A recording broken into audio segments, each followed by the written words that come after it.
cette dernière joute sur le sujet « Un accusé est-il cuit lorsque son avocat n'est pas cru ?» J'appelle Madame Zoé Henry et Monsieur Baptiste Briot. On peut applaudir chaleureusement également.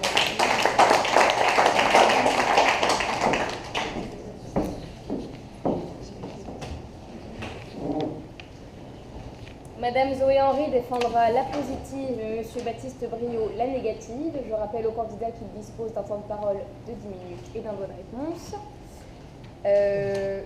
Madame Zoé Henry, lorsque vous êtes prête, la parole est à vous.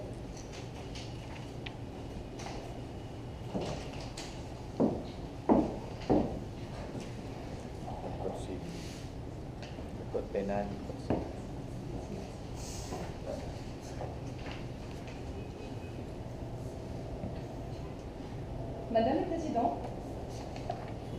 Mesdames, Messieurs, membres du jury, Mesdames, Messieurs, je vous salue. Il y a parmi nous ce soir, dans cette salle, un homme qui nous fait honte à tous. Il y a parmi nous ce soir un homme qui ose désavouer la profession la plus noble. Il y a parmi nous ce soir un homme qui contredira l'affirmation: l'accusé est cuit lorsque l'avocat n'est pas cru. Comprenez qu'ainsi, soit l'accusé n'est pas perdu lorsque l'avocat manque de crédibilité, soit l'accusé est quand même condamnable alors que l'avocat serait convaincant. La crédibilité du plaideur n'aurait donc aucune influence sur l'issue du procès. Cet homme renie l'avocat. Cet homme va tenter ce soir de vous persuader de l'inutilité de l'avocat. Cet homme, le voici, mesdames et messieurs. Ce soir, Baptiste Briot, je vous accuse.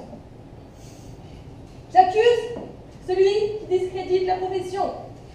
J'accuse celui qui balaye plus de 7 ans de formation.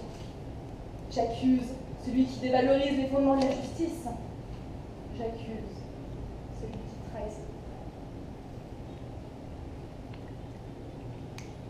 Comprenez que ce n'est pas sans émotion ce soir que je défends ce sujet. Il y a 4 ans maintenant, j'ai été touchée par la grâce. En ce temps-là, j'avais 20 ans, je venais d'avoir mon bac, et je montais à Paris m'inscrire à la fac. Et la voie la plus noble m'est apparue comme une évidence. J'ai vu ce code, ce beau code d'Alloz, couverture rouge, et j'ai compris que je ne savais pas avant ce jour, que je n'avais jamais rien su avant cette certitude. J'étais perdue et la loi m'a retrouvée.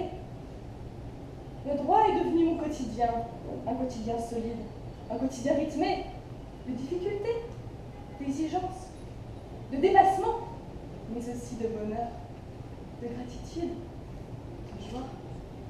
Dites-moi, qu'y a-t-il de plus beau que de réussir fraîchement ça et là, d'avoir sa licence, son master 1 avec mention, de valider un master 2 d'exception, enfin, cerise sur le gâteau, l'examen du barreau. Aujourd'hui, je suis l'étudiante défendant l'avocat, l'insignifiante défendant le maître. Car oui, si l'accusé est coupable lorsque l'avoué défaille, j'affirme par là que le rôle du défenseur n'est pas seulement un rôle de figurant. Il est l'acteur principal du procès, la tête d'affiche. L'avocat est un élément nécessaire au déroulement de cette pièce. Tout le monde a le droit d'être défendu. Mais encore faut-il être bien défendu. Et celui qui soutiendrait l'inverse, militant pour une justice épurée, sans quoi, sans artifice, sans fioriture, serait sûrement celui qui, dès le départ, n'aurait aucune confiance en lui. Un étudiant blasé par une succession d'échecs, n'osant même plus croire à la profession dont ses jeunes années avaient fait mûrir le fruit de la passion. Mais la pomme est tombée bien loin de l'arbre, pensant que l'avocat se résume à celui qui s'agite, qui bat des bras tel un aigle noir et gronde comme un ouragan, n'est-ce pas? Fort de ces désillusions, il est de ceux qui, ne pouvant atteindre son objectif, sera prêt à tout écraser. Rangez, monsieur, vos frustrations personnelles, vos angoisses obscures et pour un petit peu d'objectivité. Oui, vous êtes un marginal. Grand bien vous fasse. Mais ne tentez pas de vous entraîner dans votre avis sinistre et clair. Moi aussi, I have a dream. J'ai fait le rêve qu'un jour la justice se lèvera et vivra le vrai sens de ses principes. Qu'un jour, une justice parfaite verra le bon se faire acquitter et la brute, le truand se faire condamner sans avoir recours à une tierce personne. Une justice faite de procès courts, faite de procès faciles, où l'honnêteté, la bonne foi sont indiscutables, où le juge est infaillible, où les accusés sont égaux, qu'il n'y a pas de plus faible, qu'il n'y a pas de plus fort, pas de disgracieux, pas de plus influent, pas de différence. Mais je ne suis pas ici pour vous parler d'utopie. Une justice parfaite et rose. L'accusé devrait-il souffrir de l'incapacité notoire de son défenseur? Être le témoin impuissant de sa destruction? Non! Mais qu'en est-il en réalité? La réalité, mesdames et messieurs, est noire. La réalité est sale.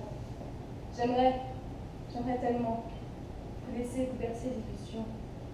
Pardonnez-moi si je suis crue. Il m'a été donné ce rôle de vous ouvrir les yeux. La justice des hommes est à son image, imparfaite. Elle est certes composée d'hommes justes, droits, empreints des plus belles volontés, mais aussi, malheureusement, de corruption, de pression, de menaces et de soif de pouvoir. Pourquoi l'accusé est-il forcément dépendant de la crédibilité de son avocat? Mais tout d'abord, parce que l'accusé, le profane, est incapable de se défendre tout seul. Et oui, que connaissez-vous, vous, de ce dialecte si spécifique que celui de la cour de justice? Les us, les coutumes, des codes, mais oui, le code est lequel? Le code civil, le code pénal, le code de l'expropriation pour cause d'utilité publique, le code monétaire et financier. Quand, finalement, le seul code que la majorité d'entre vous serait censée connaître serait le code de la route? Combien d'heures de maîtrise? Combien de femmes? Allez donc seul, sans interprète, dans cette cage au lion. Mais ils vous dévoreront. Ils se régaleront de votre incapacité, de votre naïveté, de vos, c'est pas moi, monsieur, je vous jure, de la chair fraîche de votre pâture en cours. Un seul rempart contre ce festin où vous êtes à la fois la muse-bouche, le plat principal et le dessert. L'avocat. Il est l'épée qui attaque, le bouclier qui défend, la lame qui tranche, l'écu qui protège. Car le procès, mesdames et messieurs, est un combat. Le tribunal est un champ de bataille. Oui, c'est la dure réalité, un duel à mort. Iriez-vous à la guerre nu comme un ver? L'avocat, il est le champion qui se battra pour vous, qui jouera de sa réputation, de sa vie pour votre salut. Mais survivriez-vous avec un cure-dent d'une main et une passoire de l'autre? L'avocat seul ne suffit pas à vous sécuriser. Il vous faut un avocat talentueux, un avocat vaillant, un avocat déterminé. Celui qui saura saisir son auditoire, celui qui délectera ses papilles d'une langue habile, d'un verbe bien maîtrisé, si bien qu'aucun doute ne subsistera sur votre culpabilité. Il sera à l'image d'un café d'exception, à la fois subtil, fin, l'équilibre parfait entre l'acide et la mer, mais aussi fort, robuste, qui réveille en chacun la conviction intime que ce condamnable n'est en réalité que la plus pure des âmes. Il vous faut un avis compétent, habile, crédible. Quelle crédibilité accorderiez-vous à un avocat qui tremble, qui sursaute, qui rouge comme un homard, dont les gouttes perlent le long de son front, une vraie cuisson vapeur à lui tout seul? Mais cet homard va vous faire tuer. Gardez-vous d'avoir un mauvais avocat. Les conséquences en seront désastreuses. L'histoire est nourrie d'exemples funestes où la réalisation a lieu après une fâcheuse méprise. Mais demandez donc, À Jeanne d'Arc, si l'accusé n'est pas cuit lorsque l'avocat n'est pas cru. L'avocat qui n'est pas cru sera le premier barreau de votre cellule. Allons donc, faites entrer l'accusé, qui, pour défendre Oscar Pistorius, célèbre coureur olympique, qui, ici, pour oser affirmer avec ferveur que cet honnête homme n'a pas descendu sa femme adultère sur un excès de colère, mais aurait seulement entendu défendre sa demeure de la potentielle intrusion de voleurs, qui, ici, pour défendre Marie Bénard, nous dépeindre avec émotion la triste veuve, l'orpheline, malheureuse héritière d'une fortune maudite, quand l'opinion, assoiffée de sang, clame le bûcher pour empoisonnement au pudding à l'arsenic, qui, pour défendre ce cher homard, quand la victime elle-même, quoique dyslexique, aurait dénoncé expressément son assassin. Un procès n'est jamais joué d'avance, surtout quand ça face à vous. Ce brillant Démosthène, ce ténor puissant, éloquent, déstabilisant. Vous aurez beau être sûr de vous en entrant dans cette salle, convaincu de votre propre innocence, que vous pourrez en sortir jugé homicide. Oui. Et vous, monsieur, vous renieriez tout ça? Mais qui restera-t-il pour défendre la veuve et l'orphelin quand vous aurez vidé nos tribunaux? Car aux heures les plus sombres, votre âme tourmentée suppliera la clémence d'une cour dépouillée. Seul, sans défense ni personne pour plaider, vous regrettez le lien entre l'avocat et l'accusé. Mesdames et messieurs, je laisse non sans émotion toujours la parole à mon adversaire. Je vous prie de l'écouter avec indulgence. Pardonnez-le, car il ne sait pas tout. Merci. Merci.